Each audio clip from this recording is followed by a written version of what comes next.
Full gospel to me is not only Matthew, Mark, Luke, and John.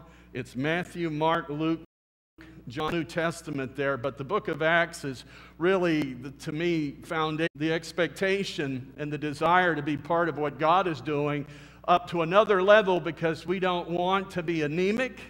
We don't want to be someone who just exists. God, and I want to tell you this. I say it, this is me. I believe God is always moving. People say we're waiting for a move of God. Well, sometimes is dormant, that God is inactive.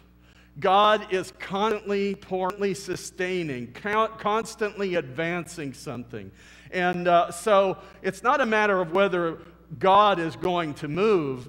It really is a matter of being in the move of God, that we are going to be instrumental in the move of God. If we are going to be the recipients and the channels through which God pours out His Spirit.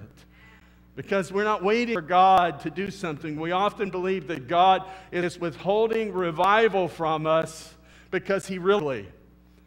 I got to tell you, God wants us to move in the spirit of revival. He's not out there somewhere waiting to... Now, I understand we take Scripture, and sometimes I think we take it and use it according to our preference rather than its true intent.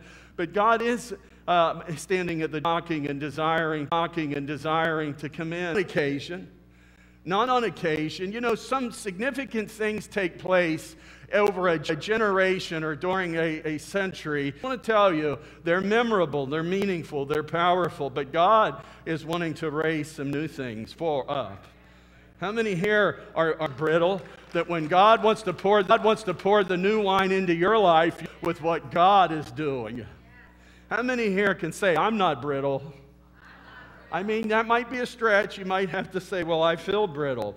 But I'm saying in spirit. I'm not brittle. Bro, I'm ready to be stretched.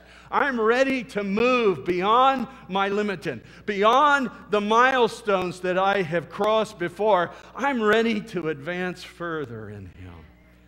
I'm going to tell you, but the only problem is it's going to grow many times.